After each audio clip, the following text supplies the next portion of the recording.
Hello, good morning. आइए,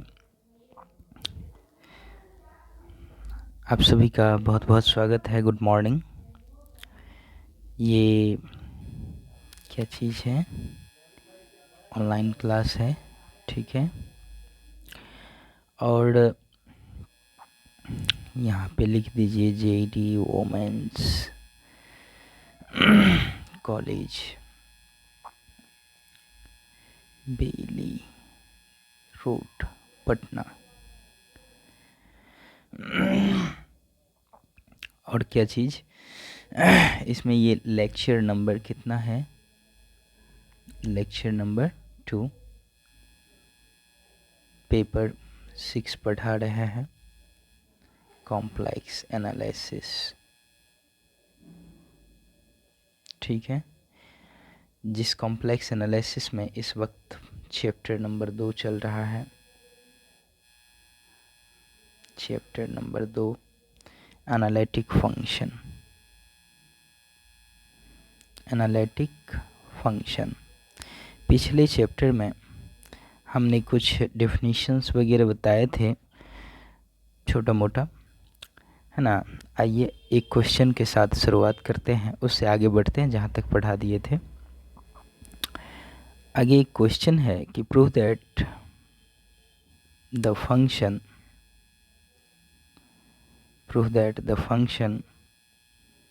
z square is continuous.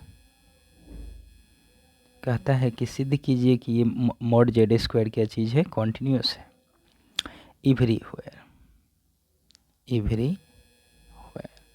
प्रत्येक जगह पे। But now where differentiable,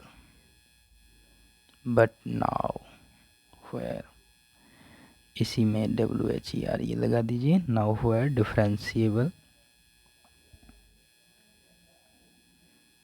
differentiable except at the origin।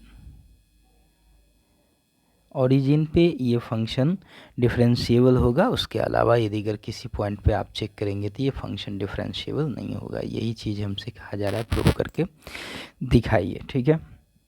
तो सबसे पहले आते हैं इसके प्रूफ में। तो सबसे पहले आपको देखना पड़ेगा यू नो दैट, मेरा मतलब है कि उसमें आप लिखेगा वी नो दैट। आप तो जानते हैं कि z इक्वल टू क्या चीज़ होता है? x plus iota y। तो मॉड z की वैल्यू कितनी होती है आप सभी को पता होगा, रूट अंदर x square plus Y square. नहीं तो यहाँ से स्क्वायरिंग बोथ दी साइड कर दीजिए, तो कितना हो जाएगा? Mod z square equal to क्या चीज़ हो जाएगा? x square plus Y square. हो जाएगा कि नहीं हो जाएगा? स्क्वायरिंग बोथ दी साइड, ठीक है। और आपको पता है कि ये एक क्या चीज़ है? कॉन्टीन्यूअस फंक्शन है। ये क्या चीज़ है? इसकी कॉन्टीन्यूटी आप चेक करेंगे तो ये क्या आएगा आपको? कॉन्टीन्यूअस फंक्शन, ठीक है। सो जब ये कॉन्टीन्यूअस है तो ये भी क्या हो गया? कॉन्टीन्यूअस हो गया, जाहिर सी बात है, ठीक है। तो यहाँ पर लिख देंगे कि देयरफॉर, है ना, जो है सो मॉड z स्क्वायर इज क्या चीज़? कॉन्टीन्यूअस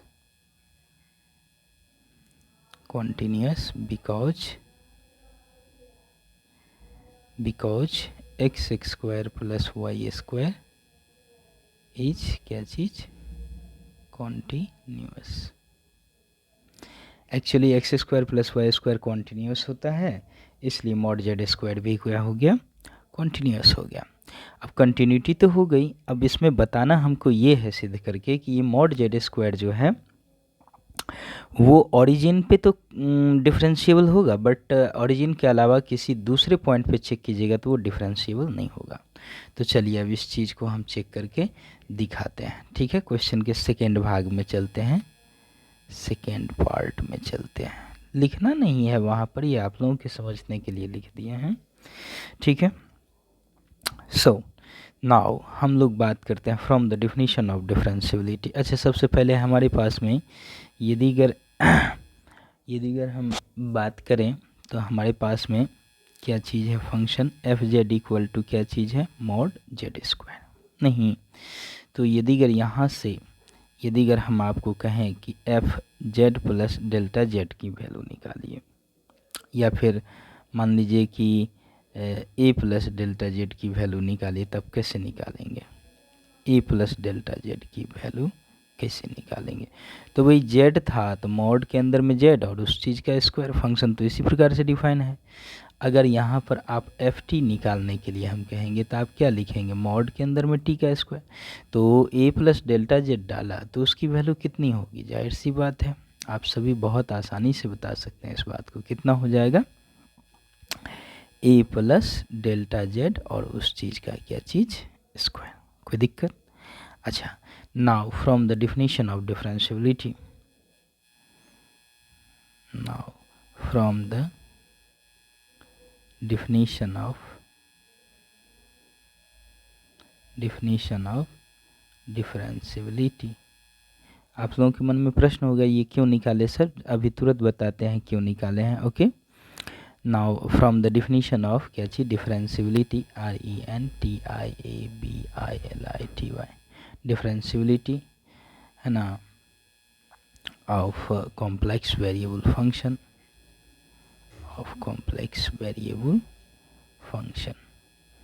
तो कल हमने कंडीशन बताया था डिफरेंशियबिलिटी का। किसी पॉइंट पर मान लीजिए कि एफ जेड एक कॉम्प्लेक्स वेरिएबल फंक्शन है और जो है सो एट मान लीजिए कि Z equal to A point पर हमको निकालना है। तो कल हमने उसके लिए आप लोगों को फॉर्मूला बताया था। क्या फॉर्मूला बताया था? तो हमने बताया था कि F dash A equal to होता है limit delta Z tends to 0 F A plus delta Z और माइनस का जो है सो क्या चीज़? एफ ए, और बट्टा में कितना हो जाता है? डेल्टा जेड हो जाता है। ठीक है, ये कल हम आप लोगों को फॉर्मूला में बताए थे। ठीक है, तो बस इसी चीज़ का हम लोग उपयोग करने वाले हैं। ठीक है, किसी पॉइंट के अबाउट में हम लोग निकाल रहे हैं तो ठीक है। सो आप यहाँ पर देखिए, तो इन सारे वैल्यूज़ को इसमें पुट कीजिए। ठीक है, तो यहाँ पर कितना हो जाएगा? F dash A equal to A point पर निकाल रहे हैं अभी, है ना। बाद में आपको पॉइंट 0 करना है तो 0 डाल दीजिए। जेड का मान आपको जिस पॉइंट पर निकालना है वो चीज़ आप इसमें पुट कर दीजिए, उसके लिए कोई दिक्कत नहीं है। ठीक है ना। सो चलिए, तो कितना हो जाएगा? Limit delta Z tends to क्या चीज़ हो जाएगा? 0, और एफ ए प्लस डेल्टा जेड की वैल्यू आप निकाले हुए हैं, कितना है? तो modulus of a plus delta z का क्या चीज़? स्क्वायर, और माइनस में क्या चीज़ है? F A. एफ ए की वैल्यू यहाँ से आप निकाल सकते हैं। एफ ए की वैल्यू कितनी होगी भाई? एफ ए की वैल्यू कितनी होगी? तो मॉड ए का square. So this is mod A का स्क्वायर, और बट्टा में ये कितना हो जाएगा? तो डेल्टा जेड हो जाएगा। समझ में आया कि नहीं आया? कोई दिक्कत? ठीक है, इसलिए हम वो वैल्यू सब निकाले थे। ठीक है, हाँ, बहुत आसान सा बात है। डिफरेंशियबिलिटी अभी एट ए पॉइंट पर चल रहा है, बाद में 0 हमको चेक करना है, लेकिन 0 पर थी। यहाँ पर हमको 0 लिखना चाहिए था एक जगह पे, तो 0 बाद में पुट कर देंगे। पहले वैल्यू निकाल लेते हैं, फिर आफ्टर दैट इसको पुट कर देंगे। अब एक बात बताते हैं, आप जानते हैं प्रॉपर्टीज ऑफ कंजुगेट से आप जानते हैं कि जो है सो ये जेड इक्वल टू क्या चीज़ होता है? X plus iota Y. Z bar की वैल्यू किसके बराबर होती है? एक्स माइनस आयोटा वाई के बराबर। तो ज़रा f z into Z bar की वैल्यू निकालिए, तो ये कितना आ जाएगा? आप x plus iota y x minus iota y को मल्टीप्लाई करेंगे तो ये कितना आ जाएगा? एक्स स्क्वायर, और क्या चीज़ आ जाएगा? प्लस का वाई स्क्वायर आ जाएगा। अच्छा, आप यहाँ से ज़रा यहाँ से आप मॉड जेड का वैल्यू निकालिए तो ये कितना आएगा? जो है मॉड जेड स्क्वायर की वैल्यू, मतलब मॉड जेड का वैल्यू निकालेंगे तो रूट अंदर x square plus Y square. Mod Z square की वैल्यू क्या हो जाएगा? X square plus y. इसी क्वेश्चन में तो अभी हम बताए हैं, देखिए ऊपर में ही बताए हैं, नहीं है? Mod Z square equal to क्या चीज़? जब जेड बराबर एक्स प्लस आयोटा वाई होता है तो मॉड जेड स्क्वायर की value X square plus Y square होता है ना। सो ये जो है सो X square plus Y square. अब ये बताइए कि यहाँ पर जो X square plus Y square है तो इसके बदला में हम मॉड जेड स्क्वायर लिख सकते हैं। So Z into Z bar equal to कितना आ गया, मॉड जेड स्क्वायर। वैसे हमको कहने के लिए यदि अगर चाहिए होता तो हम आपको डायरेक्टे बोल देते कि देखो बाबू, जेड यदि अगर कॉम्प्लेक्स नंबर है तो ये प्रॉपर्टीज ऑफ कॉन्जुगेट है। आप लोग को तो पढ़ा ही रहे थे कल, आप लोग बोले कि बहुत सिंपल बात है, ये सब चीज़ आता है, तो हम छोड़ दिए, बढ़ गए थे आगे। परसों नहीं, ऑफलाइन वाले क्लास में पढ़ा रहे थे तो उसमें बताया था। वैसे ये सिंपल बात ही है, इसमें कोनो बहुत सिंपल बात हो या भारी बात हो, चर्चा तो हमने कर ही दिया आता कैसे है। सो आपने क्या देखा कि तो हम इसके माध्यम से आप लोगों के मन में ये होगा, सर ये बताएगा ये, इसका क्या मतलब है। हम इसमें ये बताना चाहते थे कि यदि अगर जेड कॉम्प्लेक्स नंबर है और mod Z square equal mod Z square है तो उसको आप लिख सकते हैं जेड इंटू जेड बार, यानी कि वो कॉम्प्लेक्स नंबर खुद और कॉम्प्लेक्स नंबर का कॉन्जुगेट आप ऐसे लिख सकते हैं। इसलिए यहाँ पर भी कुछ हम उसी प्रकार का चीज़ लिखने वाले हैं, ठीक ना। सो इसलिए हमने ऐसा किया, ठीक है। तो चलिए अब f dash A equal to में हमारे पास क्या चीज़ है, limit delta Z tends to 0, और इस चीज़ को हम लिख सकते हैं ए प्लस डेल्टा जेड, मतलब कॉम्प्लेक्स नंबर जो है सो अंदर में जो रहता है सो, इनटू में क्या चीज़ ए प्लस डेल्टा जेड का क्या चीज़, कॉन्जुगेट, ठीक है। और माइनस का क्या होगा, इसमें भी लिख सकते हैं ए लिख सकते हैं और ए का कॉन्जुगेट लिख सकते हैं। जो भी चीज़ है, कुछ भी है, नियम हमने लगा दिया। रियल नंबर होगा तो अपना बच जाएगा। इसमें सोचने वाली बहुत ज़्यादा कौन सी बड़ी बात है, ठीक है। सो इस तरह से अब हम लोग इस पर बातचीत करते हैं और बढ़ाते हैं। जरा ध्यान दीजिए, इम्प्लाइज में F dash A equal to में limit delta Z tends to क्या चीज 0, और ये जो है सो ए प्लस, अब आपने ये प्रॉपर्टीज़ भी पढ़ा होगा। हाँ, ये प्रॉपर्टीज़ आप लोगों को तो याद भी होगा, बहुत सारे लोगों को। कौन सा प्रॉपर्टीज, ये वाला ध्यान दीजिए।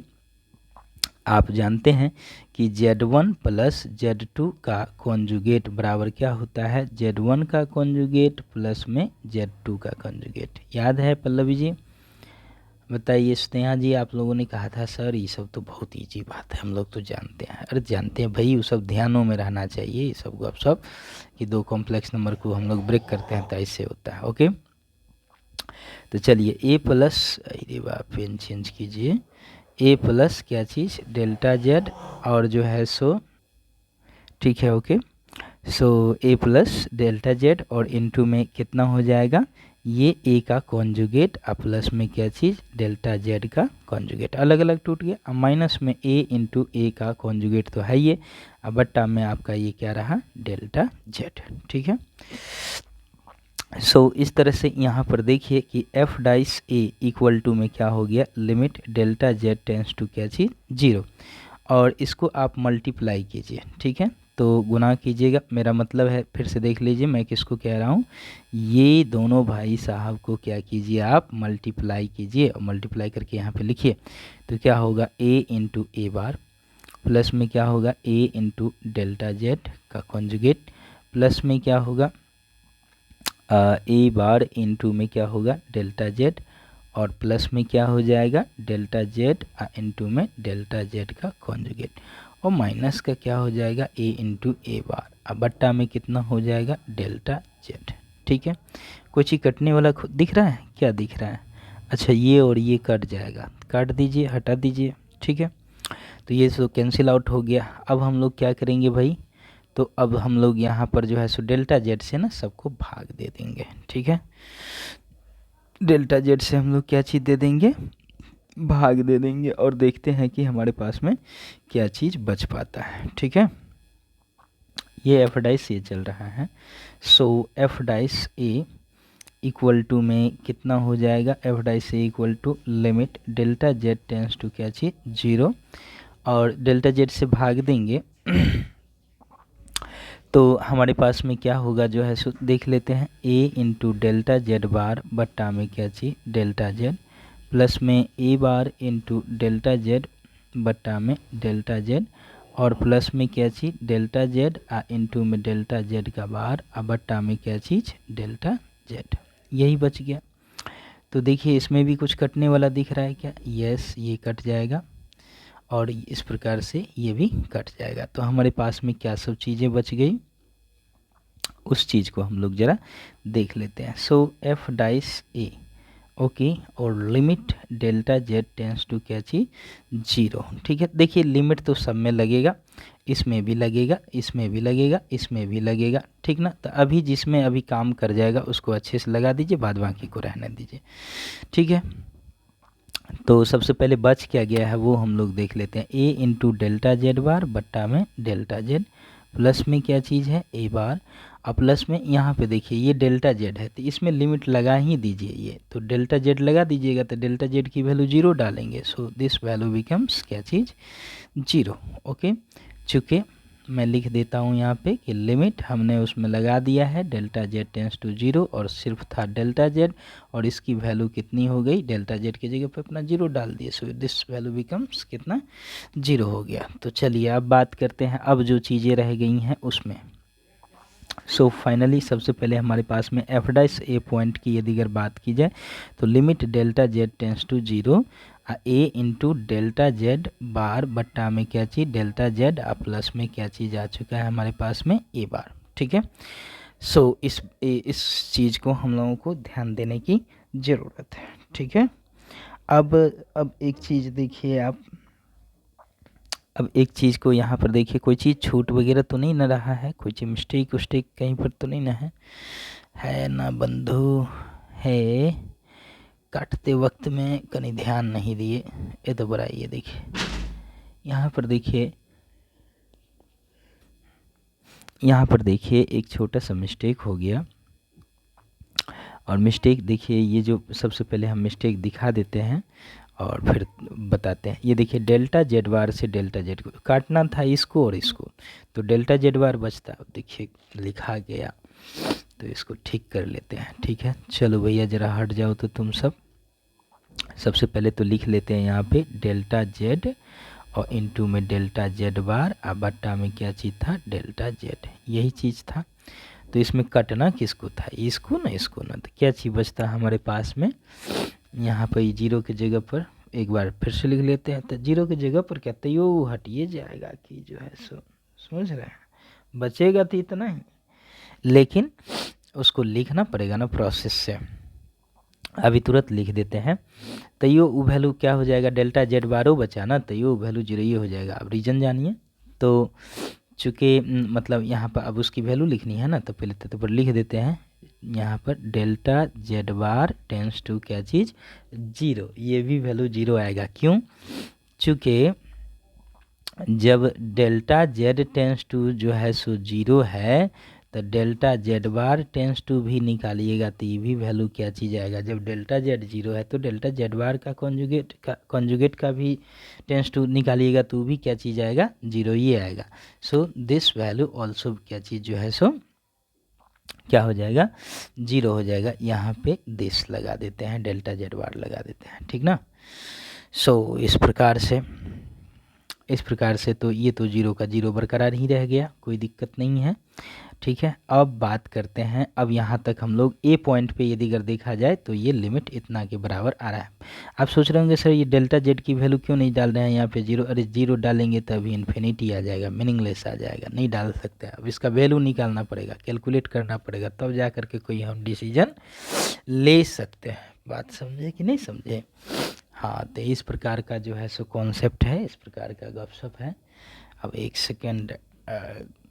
सेकेंड क्या आइए, तो सबसे पहले कहा है कि ये ओरिजिन पे फंक्शन डिफरेंशिएबल है। कोई भी फंक्शन डिफरेंशिएबल कब होता है, जब उसका डेरिवेटिव निकालते हैं, एफ डाई से निकालते हैं, एफ डाई से की वैल्यू, दैट इज कहने का मतलब हुआ दिस वैल्यू, लिमिटिंग वैल्यू जो होता है, इसी चीज़ का नाम दिए हुए हैं एफ डाई से।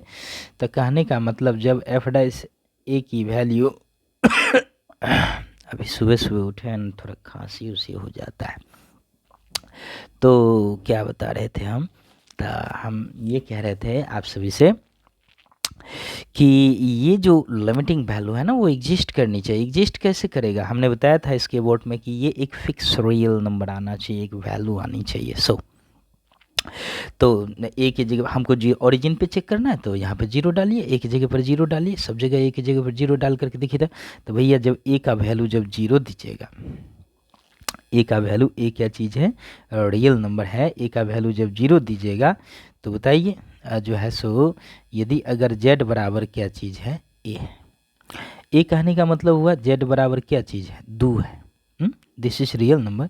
सो आप यहाँ से जेड बार की भी वैल्यू निकालेंगे तो ये क्या चीज़ रहेगा, 2 ही है। क्यों? क्योंकि जो है सो Z equal to complex number X plus iota Y होता है, तो जेड बार की value X minus iota Y होता है। इसमें तो इमेजिनरी पार्ट है ये नहीं, तो चाहे जेड लिखिए कि जेड बार लिखिए, बात तो बराबर है ना। तो इसका मतलब समझे, इसका मतलब हम क्या कहना चाहते हैं, इसका मतलब हम ये कहना चाहते हैं कि यदि अगर हम ए का मान 0 लेंगे तो ए बार की भी वैल्यू कितनी होगी, 0 ये ना होगी। तो सोचिए, ध्यान रखिएगा, अपना ये सब बुद्धि लगाते रहिएगा, माथा लगा करके आराम से काम करना है। हिम्मत कहिएगा कि ऐसे कैसे कर दिए, दिस कर दिए, डैट कर दिए, तो से सब वाला गपशप नहीं होना चाहिए। अब हम लिखते हैं, ठीक ना, क्या लिखते हैं, एट जो है सो ए इक्वल टू क्या चीज़, 0, मतलब पॉइंट हम लोग क्या ले रहे हैं, 0 ले रहे हैं। तो क्या हो जाएगा, तो क्या हो जाएगा, क्या F dash F dash 0 equal to में limit delta Z tends to 0, और ए की वैल्यू कितना लिखेंगे, 0 और डेल्टा जेड बार अब बट्टा में डेल्टा जेड और प्लस में ए बार की भी वैल्यू 0। मैंने बता दिया है ए और ए बार की वैल्यू कितनी आएगी, 0 आएगी। यहाँ पर आप देख सकते हैं रीजन को, ठीक है ना, बहुत ईजी सा बात है। तो आप लोग तो इतने बुधियार हैं ही।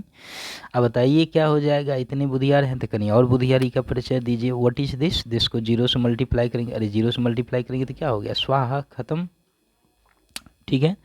और फिर ये भी, ये बेचारा तो खुद ही 0 है, तो इस तरह से ये वैल्यू दिस बिकम्स क्या चीज़ हो गया, दिस इज क्या हो गया, पूरा पूरी 0 हो गया। तो 0 में, इस 0 में लिमिट लगाएगा तो 0 का लिमिट कितना होगा, 0 ये ना होगा, मतलब 0 है, दिस इज कांस्टेंट है, उसमें कहीं लिमिट लगता है। सो दिस वैल्यू बिकम्स क्या चीज़, सो यहाँ से एफ डाइस, ओहो, एफ डाइस 0 की जो वैल्यू है, रुकिए गलती लिखा गया, इसको ठीक कर देते हैं। एफ डाइस 0 की जो वैल्यू है कितना आ गया, 0, and 0 is, this is a real number and this is a fix value, है ना। काहे इतना हम ब्रैकेट व्रैकेट दे रहे हैं, मतलब this is a fix value ना, रियल नंबर आ गया। सो मतलब चाहे इसकी वैल्यू कुछ भी हो, चाहे इसकी वैल्यू कुछ भी हो, है ना, लेकिन यहाँ पर 0 से मल्टीप्लाई होगा तो 0 ही हो जाएगा, प्लस में तो 0 है ये। सो इस तरह से ये वैल्यू क्या चीज़ हो जाएगा, 0 हो जाएगा, यानी कि ये फिक्स वैल्यू दे रहा है। और फिक्स वैल्यू दे रहा है यानी कि, तो ओरिजिन पे, पॉइंट क्या चीज़ है, ओरिजिन पे इस, ये एक फिक्स वैल्यू दे रहा है, इसलिए ये फंक्शन ओरिजिन पे क्या हो गया, कॉन्टिन्यूअस हो गया, ठीक ना। देयरफॉर जो है सो एफ जेड इज जो है सो क्या चीज़, सॉरी, डिफरेंशिएबल, है ना। एफ जेड इज क्या चीज़, डिफरेंशिएबल एट कहाँ पे, ओरिजिन, ठीक है, ओरिजिन पे ये डिफरेंशिएबल हो गया। बट ओरिजिन के अलावा किसी और पॉइंट की बात करते हैं तो उस पॉइंट पे, यानी कि जेड इक्वल टू ए था मतलब जेड इक्वल टू हम 0 ले लिए, नहीं समझ रहे मेरी बात को, इधर देखिए, मतलब एफ डाइस जेड की जो वैल्यू होती है वो होता है limit delta Z tends to 0 f z plus delta z minus का एफ जेड बट्टा में क्या चीज़, डेल्टा जेड, ठीक ना। आपको इसी को लिखना है एफ डाइस ए, तो आप इसको लिख सकते हैं limit delta Z tends to 0 F a point पर निकाल, अभी जेड पर पॉइंट पर निकाल रहे थे, ए पर निकालना है तो लिख सकते हैं a plus delta z minus का क्या चीज़, एफ ए बट्टा में डेल्टा जेड, जिस डिफिनीशन का अभी हमने यूज किया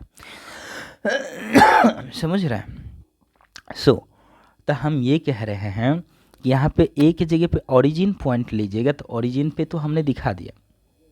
अब किसी एनी अदर पॉइंट ए के लिए बात करते हैं, जैसा कि ए के लिए अभी चल रहा है, तो हम बात करते हैं कि ये फंक्शन डिफरेंशिएबल होगा कि नहीं होगा। तो उसके लिए यदि अगर मान लीजिए ए की वैल्यू 0 हो गई, तो 0 हो गई तो ये डिफरेंशिएबल हो गया। बट यदि अगर ए की वैल्यू, इन केस यदि अगर ए इक्वल टू नॉट 0 आए तो उस केस में क्या होगा, यदि अगर ए की वैल्यू 0 नहीं है, तो 0 नहीं है तो सारा चीज़ डिपेंड करता है खेल इस पर, कि ई वैल्यू क्या चीज़ है। यदि अगर ये जीरो नहीं है, ये वैल्यू मान लीजिए ए इक्वल टू नॉट जीरो है, तो ये वैल्यू के बारे में ज़रा चेक करना पड़ेगा। तो ये मान लीजिए ए कोई कांस्टेंट वैल्यू होगा तो बढ़िया बात है, ठीक है। इसका ज़रा पता कर लेते हैं कि वैल्यू वेरी कर भी रहा है क्या, चेंज कर भी रहा है। अगर चेंज नहीं कर रहा होगा तो बढ़िया बात है, ठीक है, हो जाएगा। समझ रहे हैं? तो वही चीज़ हम लोग करके देखेंगे, ठीक है। आइए बातचीत को थोड़ा सा आगे बढ़ाते हैं। तो उसके लिए सबसे पहले उसका वैल्यू चेक करके देखना पड़ेगा, समझ गए। चलिए चलते हैं हम लोग। तो आप जानते हैं कोई भी कॉम्प्लेक्स नंबर होता है तो वो क्या चीज़ होता है, z बराबर x प्लस आयोटा y। इसको आप यूलर फॉर्म में जो लिखते हैं तो क्या चीज़ होता है, मतलब पोलर फॉर्म में जो लिखते हैं तो क्या चीज़ होता है, z बराबर, यदि अगर आप यहाँ पर देखिए, आप यदि अगर यहाँ पर x equal to r cos theta and y equal to r sine theta मान लें, तो जो है जो z की जो वैल्यू होगी, मतलब z की जो वैल्यू होगी, ये यहाँ पे x के जगह पर आर कॉस थीटा रख दीजिए, आर के वाई के जगह पे साइन थीटा रख दीजिए, आर साइन थीटा रख दीजिए। तो कितना हो जाएगा, z equal to r into cos theta plus का क्या चीज़, आयोटा साइन थीटा। तो ये भी ये कॉम्प्लेक्स नंबर का कार्टेशियन प्रेजेंटेशन है, और ये कॉम्प्लेक्स नंबर का क्या चीज़ है, पोलर रिप्रेजेंटेशन है, ठीक है। पोलर फॉर्म ऑफ ए क्या चीज़, कॉम्प्लेक्स नंबर, ठीक है। तो ये चीज़ आप लोग जानते होंगे। तो हम ये कह रहे हैं कि कोई भी जो कॉम्प्लेक्स नंबर होगा तो 100%, तो आपको ये सब लेकर के एनी टाइम चलने की ज़रूरत नहीं है। ये सब चीज़ आपको सिर्फ समझने के लिए बता रहे हैं, क्वेश्चन में मत छाप दीजिएगा, आंसर में, सोल्यूशन में। ये सब सिर्फ समझने के दृष्टिकोण से बता रहे हैं। तो हम इस चीज़ से आपने क्या समझा, क्या सीखा, कि आपने ये देखा कि कोई भी जो कॉम्प्लेक्स नंबर जो होता है, तो बेचारा कोई भी जो कॉम्प्लेक्स नंबर होता है, कोई भी दुनिया का कॉम्प्लेक्स नंबर हो, तो उसमें एगो आर कोई ना कोई कांस्टेंट होगा और कॉस थीटा प्लस में आयोटा साइन थीटा, इस तरह के फॉर्म में वो लिखा गया होगा, 100% इस तरह से लिखा गया होगा। तो वही काम हम लोग करते हैं। तो हम लोग देख रहे हैं कि डेल्टा जेड, नाउ अब गपशप करते हैं, थोड़ा सा कहीं गपशप भी कर लीजिए, कभी कभी करना ज़रूरी होता है। Now delta Z also a complex number, मान करके चलते हैं। अरे जब जेड कॉम्प्लेक्स नंबर, तो डेल्टा जेड का मतलब क्या हुआ कि वो भी कॉम्प्लेक्स नंबर है ना, एक छोटा सा कॉम्प्लेक्स नंबर हुआ, समझ रहे हैं। हमारे कहने का मतलब ये है कि डेल्टा जेड भी एक क्या चीज़, डेल्टा जेड क्या चीज़ है, एक कॉम्प्लेक्स नंबर है। तो कॉम्प्लेक्स नंबर है तो वो भी जो कॉम्प्लेक्स नंबर होगा तो 100% इसके फॉर्म में होगा। कोई भी कॉम्प्लेक्स नंबर रहा होगा तो 100% उसमें एगो आर होगा, और क्या चीज़ होगा, कॉस थीटा प्लस का क्या चीज़ होगा, आयोटा साइन थीटा रहा होगा, नहीं। इस प्रकार से जो है यहाँ पर हम यदि अगर डेल्टा जेड बार की वैल्यू की बात करें तो हमारे पास में क्या चीज़ आ जाएगा, यहाँ पर हमारे पास में क्या चीज़ आ जाएगा, तो ये तो आर तो कॉस थीटा ही है, तो ऐसे लिखे, हाँ आर, और क्या चीज़ हो जाएगा, कॉस थीटा माइनस में iota sine theta. This is from the definition of क्या चीज़, डेल्टा जेड बार। इसको जरा हम लोग कैलकुलेट करके देखते हैं। ओके, तो यहाँ पर हम लोग वैल्यू निकालते हैं। देयरफॉर हम लोग को किसकी वैल्यू निकालनी है, आइए जरा देखिए, इसकी वैल्यू निकालनी है। ओके, डेल्टा जेड बार बल्टा डेल्टा जेड बार और बट्टा में क्या चीज़, डेल्टा जेड। बराबर में कितना हो जाएगा, आर इंटू में कॉस थीटा माइनस का आयोटा साइन थीटा, और बट्टा में क्या हो जाएगा, आर कॉस थीटा और प्लस में आयोटा साइन थीटा। ठीक है, अब इसको कैलकुलेट करने आता है, चलिए ये आर कट जाओ भाई, तो क्या चीज़ बचेगा भैया, डेल्टा जेड बार बट्टा में delta z, which is equal to क्या चीज़, कॉस थीटा और प्लस माइनस का आयोटा साइन थीटा, और बट्टा में क्या चीज़ जी, कॉस थीटा और प्लस में आयोटा साइन थीटा। ठीक है, मल्टीप्लाई करेंगे, इसको मल्टीप्लाई कीजिए, काहे कि बट्टा में से आयोटा हटाना है, सबसे पहले इसको कैलकुलेट तो कीजिए, तो क्या चीज़ हो जाएगा, कॉस थीटा माइनस का आयोटा क्या चीज़, साइन थीटा, और बट्टा में क्या चीज़ मतलब कॉस थीटा और माइनस में आयोटा साइन क्या चीज़, थीटा। ठीक है, ये वैल्यू किसके बराबर आ जाएगा, अच्छा ये वैल्यू किसके बराबर आ जाएगा, तो नीचे वाले को तो आप कैलकुलेट करेंगे तो वो तो दिस बिकम्स 1 आ जाएगा।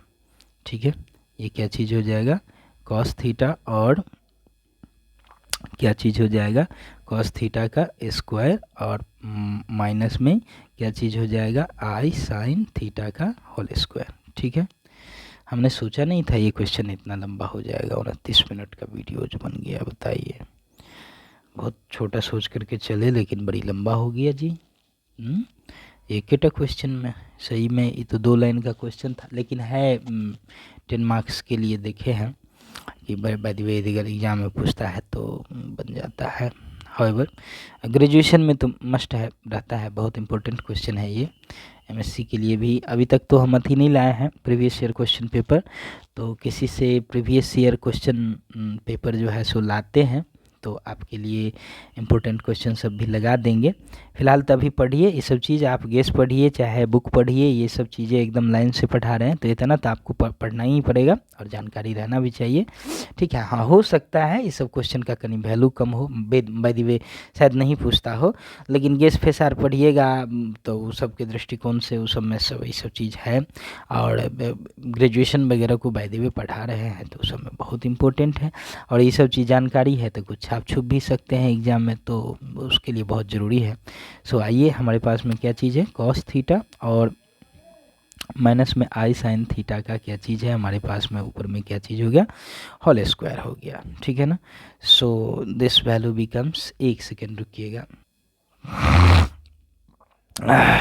चलिए देखिए, हमारे कहने का मतलब ये है, so what is this, this is delta Z bar बट्टा में डेल्टा जेड। ठीक है, आवाज़ भारी होने की वजह, अभी अभी सो करके जस्ट उठे हैं तो बैठ गए आप सभी के लिए वीडियो बनाने के लिए, तो इस वजह से थोड़ा सा भारी आवाज़ है, लेकिन एक दिन बढ़िया आवाज़ में भी, स्वीट साउंड में भी बनाएंगे। ठीक है, हाँ, स्नान ध्यान करके जब आएंगे ना, कुल्ला उल्ला आचमन करके, तो खूब बढ़िया से अच्छे साउंड में भी बनाएंगे। लेकिन अभी तो ये भारी भरकम सी आवाज़ में ही थोड़ा सा पढ़ लीजिए, अभी तो बहुत बेकार और बेसुरा सा लग रहा होगा। हाउएवर तो हम क्या कर सकते हैं भाई, अब मान लीजिए बेकार और बेसुरा ही लग रहा है तो पढ़ना तो पड़ेगा। So what is this, this value becomes, from De Moivre theorem को अप्लाई कीजिए तो ये क्या हो जाएगा, cos 2 थीटा माइनस का आयोटा साइन क्या चीज़ 2 थीटा, और बट्टा में कितना हो जाएगा, this is cos square theta, this is minus iota square sine square theta, iota square की वैल्यू चूँकि -1 होती है, सो क्या चीज़ हो जाएगा, कॉस स्क्वायर थीटा, और प्लस में क्या हो जाएगा, साइन स्क्वायर थीटा। राइट, चूँकि आयोटा स्क्वायर की वैल्यू कितनी होती है, -1, तो जब -1 दीजिएगा तो प्लस नहीं बन जाएगा, तो इसलिए जो है सो ये। और आप ये भी जानते हैं 10वां से कि ये वैल्यू किसके बराबर आता है, 1 के बराबर। सो फाइनली हमें इतना बच जाएगा, क्या चीज़ बच जाएगा भाई, तो हमें बच जाएगा डेल्टा जेड बार बट्टा में डेल्टा जेड की जो वैल्यू आएगी वो आ जाएगा हमारे पास में फाइनली cos 2 थीटा माइनस में आयोटा साइन क्या चीज़ 2 थीटा। ठीक है, सो इस वैल्यू को उसमें पुट करते हैं, कहाँ पर, आइए हम दिखा देते हैं, हमारे पास आइए, चलिए ठीक है, यहाँ पर पुट कर देते हैं इस चीज़ में। Therefore f dash A equal to, therefore f dash A equal to में हमारे पास क्या था, limit delta Z tends to 0, और मेरे ख्याल से क्या चीज़ था देख लेते हैं, हाँ, A into this plus A bar, A into delta Z bar बट्टा में डेल्टा जेड आ प्लस में क्या चीज़ है, ए बार। अब देखिए, हम ये मान करके चले हैं कि if a equal to not 0, तो जब ए इक्वल टू नॉट 0 है यानी कि ए कोई ना कोई रियल नंबर है, कोई ना कोई वैल्यू है, तो यदि अगर ए कोई ना कोई एक वैल्यू है तब जा कर के तो ई तो फिक्स हो गया, ई भी फिक्स हो गया, कोई ना कोई रियल नंबर है तो फिक्स नंबर है, रियल नंबर कहीं वेरी थोड़ी करता है, नंबर कहीं वेरी थोड़ी करता है, वेरी तो वेरिएबल करता है। तो सारा खेल डिपेंड करता है कि इसका वैल्यू क्या आता है उसी चीज़ पे ना। तो ये वैल्यू आप देख रहे हैं कि थीटा के अलग अलग मानों पे ये वैल्यू क्या कर रहा है, चेंज कर रहा है, ये वैल्यू क्या कर रहा है, चेंज कर रहा है। ठीक ना, तो चेंज कर रहा है तो ये वैल्यू जो है सोचो कि यूनिक वैल्यू नहीं देगा, रिजल्ट यूनिक नहीं देगा, हर एक बार अलग अलग वैल्यू आएगा, अलग अलग ए का मान आप चेंज करते जाइएगा, ये वैल्यू क्या आते जाएगा, अलग अलग वैल्यू आते जाएगा, तो अलग अलग ये वैल्यू यूनिक लिमिट हमको नहीं देगा। ठीक ना, तो लिखेंगे हम लोग, एक लाइन यहाँ पर हम लोगों को लिखना पड़ेगा, ठीक ना, कि लिखेंगे which does not tend to a unique limit, which does not tend to a unique limit। ठीक है, ये हमें एक यूनिट लिमिट नहीं दे रहा है ना। उसकी कारण क्या चीज़ है, सिंस, कारण जानिए, चूँकि since limit depend upon, since limit depend upon क्या चीज़, थीटा। लिमिट किस पर डिपेंड कर रहा है, थीटा पर डिपेंड कर रहा है। थीटा जिसको कि क्या चीज़ कहते हैं, आर्गूमेंट ऑफ क्या चीज़ कहते हैं। अभी चूँकि डेल्टा जेड बार के बारे में बात किए हैं, इसीलिए आर्गूमेंट ऑफ क्या चीज़, डेल्टा जेड, है ना। लिमिट किस पर डिपेंड कर रहा है, थीटा पर डिपेंड कर रहा है। जैसे जैसे थीटा चेंज करेगा वो वैल्यू भी, इस सारा वैल्यू, इसका वैल्यू अलग आता जाएगा, है ना, अलग आता जाएगा। तो हैंस द फंक्शन इज, इस प्रकार से। तो आपने क्या देखा कि जब ए का वैल्यू जीरो नहीं है, ओरिजिन था, ए का वैल्यू जीरो डाले तब यूनिक लिमिट आया, एक फिक्स नंबर आया, नहीं जीरो आया था, जो भी आना हो। तो उस केस में वो क्या कहलाया, डिफरेंशिएबल हो गया। बट जीरो के अलावा, ए का वैल्यू जीरो के अलावा कोई दूसरा चीज़ हमने लिया, ओरिजिन को छोड़ करके कोई दूसरा पॉइंट टेक किया, आउट किया, तो उस पर फंक्शन क्या हुआ, डिफरेंशिएबल नहीं हुआ। तो जो है सो यही चीज़ लिखेंगे, हैंस, अतः hence the function F Z, hence the function क्या चीज़, F Z is non differentiable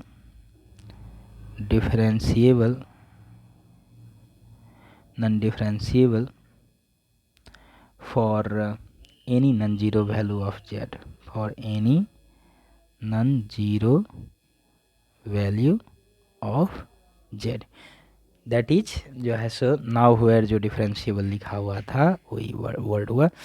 origin पे तो डिफरेंशिएबल है, बट ओरिजिन के अलावे किसी और पॉइंट पे डिफरेंशिएबल नहीं है, ठीक ना। यही चीज़ क्या हो गया, प्रूफ हो गया।